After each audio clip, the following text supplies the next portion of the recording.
I was living in a devil town, didn't know it was a devil town. Oh Lord, it really brings me down about the devil town.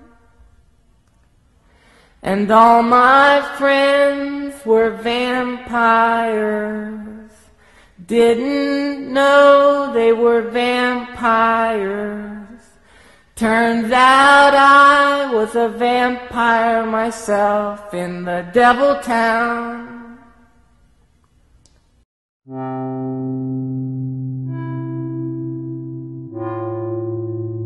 area that I know would disturb the President Reagan, as much as any. We have a president who talks about leading from behind, talking about reducing our military and pulling back from America's influence in the world. We have a president who doesn't believe that America is a source for good. Ronald Reagan, quoting John Winthrop's shining city on a hill, to President Obama, we are a source of policy that required this president to go around the world and repeatedly apologize for America and what they did, what we've done in this world. Ronald Reagan would never apologize for the greatest country in the history of the world.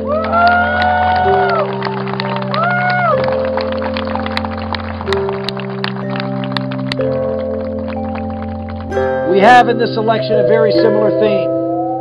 We have a president who's made us weak, who's cut our defense. We have we're approaching a $4 trillion budget, over $1.2 trillion in deficits, expanding and exploding the deficit by $5 trillion in a matter of 4 years.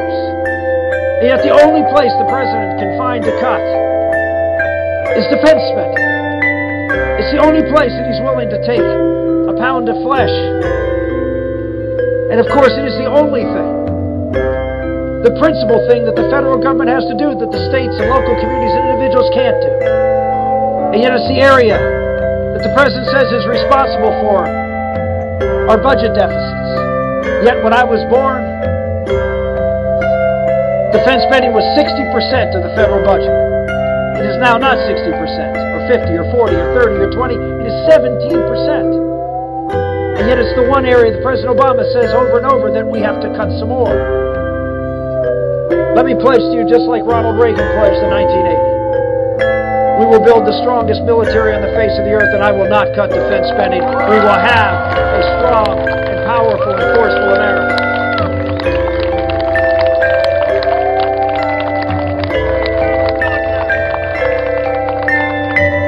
Ladies and gentlemen, that was one of the legs of the three-legged stool of President Reagan. Strong national security, peace through strength. And it worked against a foe that no one thought could ever be defeated. The red menace of the Soviet Union, that power that many on the left said we had to appease, we had to negotiate with, instead of confront and forced to its knees. Ronald Reagan had the courage to go out and do what our founders were willing to do. Speak truth.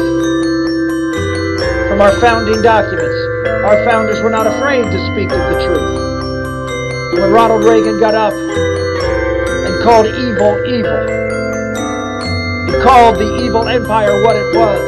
Oh, the press was in a tizzy. They went crazy. How could we be so inflammatory? The greatness of America, Ronald Reagan knew, was that we did say what was good and what was evil. And Reagan also knew that we would no longer be great if we couldn't tell the difference between the two.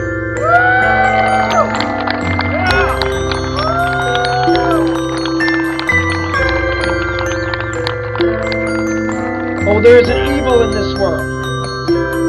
It resides in the hearts of radical Islamists who want to destroy freedom-loving institutions, oppress not just those who they disagree with around the world, but in particular, they're oppressing people within their own faith, subjecting them to harsh Sharia law and torture, death, particularly, of course, in the nation of Iran.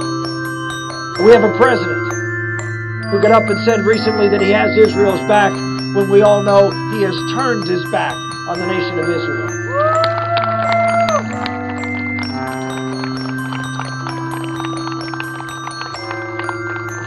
We cannot allow Iran to get a nuclear weapon. I've been saying that for 8 years. I've authored bills when I was in the Senate. We actually passed bills over the Egyptians.